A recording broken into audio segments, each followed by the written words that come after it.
తెలంగాణలో తొలి విడత పంచాయతీ ఎన్నికల ఫలితాల తర్వాత కొన్ని చోట్ల విచిత్ర పరిస్థితులు నెలకొన్నాయి. కొంతమంది అభ్యర్థులు డబ్బులు పంచి ఓడిపోయామని తీవ్ర ఆవేదన వ్యక్తం చేస్తున్నారు. మరికొన్ని చోట్ల తాము పంచిన డబ్బులను తిరిగి ఇచ్చేయాలంటూ అభ్యర్థులు డిమాండ్ చేస్తున్నారు. తాజాగా ఇటువంటి ఘటనే భద్రాచలంలో చోటు చేసుకుంది. భద్రాచలం పట్టణంలో స్వతంత్ర అభ్యర్థి అయిన బండారి నాగేశ్వరరావు ఓడిపోయారు. దీంతో ఎన్నికల ముందు పంచిన డబ్బులను తిరిగి ఇచ్చేయాలని డిమాండ్ చేస్తున్నారు. దీంతో అభ్యర్థిపై చర్యలు తీసుకోవాలని స్థానికులు కోరుతున్నారు.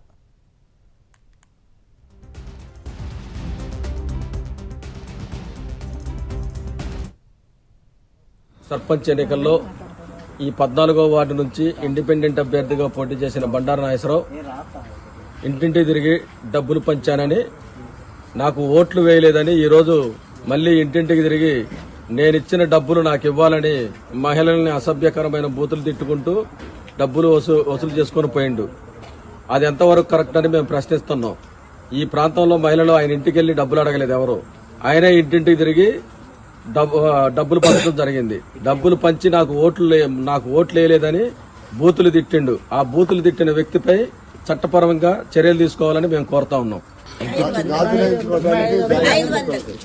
బండారు నాగేశ్వరరావు ఇంటింటికి తిరిగి గాజులు కొనుక్కోండి, ఇంకేదన్నా జాకెట్లు కొనుక్కోండి అని ఇంటింటికి తిరిగి 500 రూపాయలు పంచిండని ఇక్కడ మహిళలు చెప్తున్నారు. ఈ రోజున ఆడపడుచులకి గాజులు ఎంచుకోమని, ఇతరత్ర కొనుక్కోమని, జాకెట్లు కొనుక్కోమని ఇచ్చిన 500ని మళ్లీ నాకు ఇవ్వాలి, నాకు ఓట్లు వేయలేదని ఈరోజు మరి మహిళలను డిమాండ్ చేస్తూ బూతులు తిట్టుకుంటూ వీధి తిరిగి డబ్బులు వసూలు చేసుకుని వెళ్తా ఉన్నాడు అతను. ఇది ఎంతవరకు సమంజసం? ఇది దేశ చరిత్రలో ఎక్కడా లేదు. ఒక అభ్యర్థి డబ్బులు పంచి మరి ఈరోజు నా డబ్బులు నాకు కావాలని తిరగటం దేశ చరిత్రలో ఎక్కడా లేదు. చట్టపరంగా అతన్ని శిక్షించాల్సిన అవసరం ఉంది. 500 అని పంచిండు, అందరు ఇచ్చిండు. అందరు ఇచ్చినట్టు అందరి దగ్గర తీసుకున్నట్టు మేము ఆయన దగ్గర తీసుకున్నాము. బండారు నాగేశ్వరరావు 14వ వార్డు ఇచ్చేసి వచ్చి ఇంటి మీదకి వచ్చి నాకు ఓట్లు వేయలేదు, నాకు ఏమి ఓట్లు పడలేదు, నాకు 30 ఓట్లు 40 ఓట్లు పడ్డాయి, నా డబ్బులు నాకు ఇచ్చేసేయండి. ఆయన మమ్మల్ని అడిగి నామినేషన్ వేసేట. ఆ నామినేషన్ వేసే ముందు వచ్చి ఇంటింటికి తిరిగి నేను పలానా వార్డుకి నేను వార్డు మెంబర్ గా నిలబడతానని మమ్మల్ని అడిగిండా. అడిగి వార్డు మెంబర్ గా నిలబడ్డా.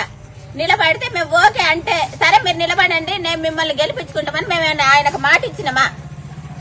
అందరూ ఇచ్చినట్టు ఆయన కూడా మాకు డబ్బులు ఇచ్చిండు.